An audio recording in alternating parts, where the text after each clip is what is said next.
Have you ever just felt exhausted? Exhausted by the pressure to be perfect, maybe even worn out by religion itself? Well, if that's you, think of the next few minutes as a quiet space, just for you. We're going to dive into Brennan Manning's classic, The Ragamuffin Gospel, and it's a message for anyone who feels like they're just barely holding on. And look, right out of the gate, Manning is crystal clear about who this is for. This is not for the spiritual superstars, the folks who have it all figured out. Nope, as he says right here, this was written for the bedraggled, beat up, and burnt out. So if that sounds even a little bit like you, if you've ever felt like you're just not enough, yeah, you're in exactly the right place. All right, so let's start this journey with a really important question. Is this for you? Let's find out if you see yourself in the group of people that Manning so affectionately calls ragamuffins. Just take a look at this list for a second. See if any of this clicks. This message is for the people who are so burdened it feels like they're dragging a heavy suitcase everywhere.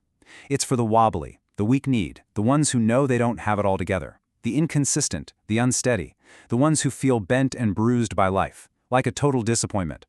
And listen, this isn't a list of judgments. It's a welcome mat. If any of that resonates, you are home. Okay, so now that we know who's invited to the party, and it's a pretty big party, we have to ask, where does all this exhaustion even come from? Well, we're about to step into a place Manning calls the wilderness of performance. And it's exactly what it sounds like, a dry, desolate place of religious checklists and trying to be good enough. And here it is. This is the core problem. Something has gone radically wrong. The gospel, a message that was supposed to be about total freedom, has somehow been twisted into a system of religious bondage. It traps people in fear when they were made to live in love. You can really see the two paths laid out here. It's like there are two completely different gospels fighting for our attention. On one side, you've got the gospel of grace. Reality is grace. God takes the first step. It's all a gift. But then there's the other side, that do-it-yourself spirituality. And man, that one feels so familiar, doesn't it? It's all about my personal effort, what I do, how I can pull myself up by my own bootstraps. One of these leads to rest. The other, it's a recipe for burnout. So why do we keep choosing that exhausting path? Well, just look around. We're swimming in these messages every single day. Our culture practically screams them at us. There's no free lunch. You get what you deserve. We're taught that if you want love, you better earn it. So is it any wonder that the whole concept of a grace that is totally free, totally unearned feels kind of weird. It feels illogical. I absolutely love this analogy Manning uses. It's just so perfect. Our attempts to fix ourselves, to earn God's favor, it's like a plumber showing up to Niagara Falls for the first time with a wrench and saying, "Yep, I think I can fix this." It's absurd. All our huffing and puffing to make ourselves worthy just completely misses the sheer, overwhelming power of grace. So if we're all these weary travelers dying of thirst in the wilderness of performance, what's the alternative? Well, there's an oasis. But it's an oasis that seems so ridiculously good, so out of place, that it's actually scandalous. So let's talk about the scandal of grace.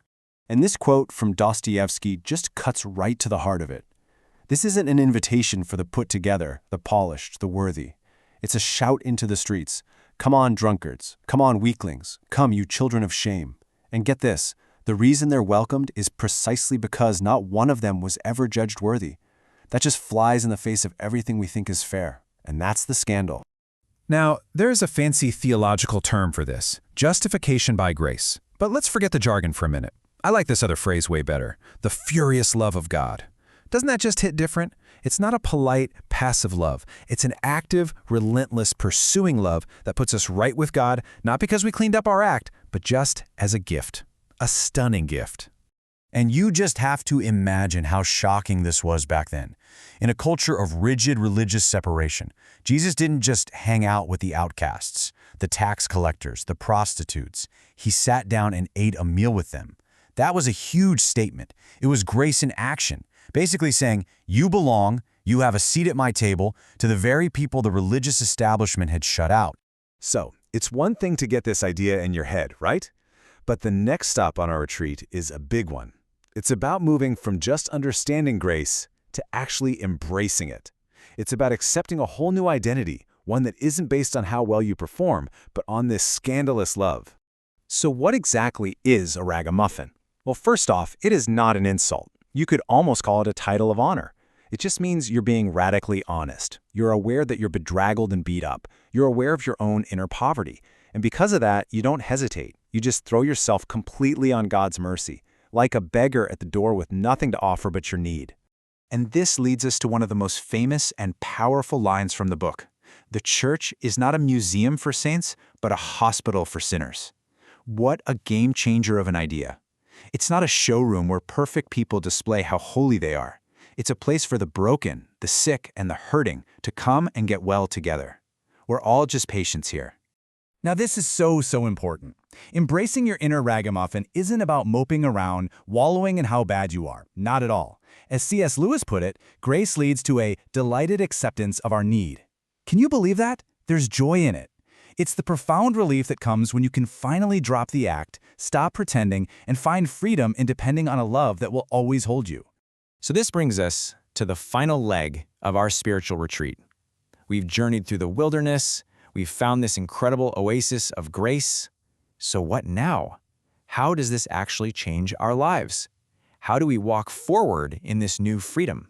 Well, Manning offers 3 simple, practical habits to help us learn to actually receive this grace every day. First, acknowledge your whole story, the good parts and the messy parts. To be alive is to be a little bit broken. Second, accept your neediness. Stop fighting your own humanity and make peace with it. And third, and man, this one is often the hardest, trust that you are accepted. It's a daily practice of letting go, of stopping the frantic search for proof and simply resting. And this slide shows us where the journey takes us. It's about moving out of the house of fear, where we're driven by guilt and always hiding our flaws, and into the house of love. In this new house, gratitude replaces guilt. We can be honest about our brokenness because we know God isn't some unpredictable judge, but a loving Father. We stop trying to earn salvation and start learning to receive it as a gift. And let this one really sink in. The full weight of grace isn't just that your mistakes are forgiven, it's that they are forgotten, wiped clean. They no longer define who you are. And true freedom begins when we start living as if that's really true, unburdened by a past that God Himself doesn't hold against you. So, at the end of the day, the gospel of grace leaves us with this one massive question. Who shall separate you from the love of Christ? What are you afraid of? Your weakness? Your inconsistency? Your failures? Are you worried they could finally disqualify you? Well, the scandalous, amazing answer is, they can't. Nothing can. And to help make this real, here's a simple meditation to carry with you. When you wake up in the morning, before all the anxieties and the to-do lists come rushing in, just breathe and let these 3 words land. You are accepted. You know, the theologian Paul Tillich described this experience so perfectly. He said, grace strikes when we finally hear a voice that says, do not try to do anything now. Simply accept the fact that you are accepted. It's the ultimate permission slip to stop striving, to stop hustling for your worth, and to just receive. And as we finish our retreat together, let's end on this thought.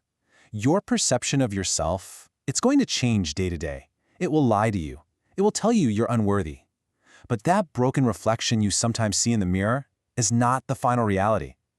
The reality is the unshakable, mysterious, and scandalous truth that you are, right now, in this moment, fully and completely accepted.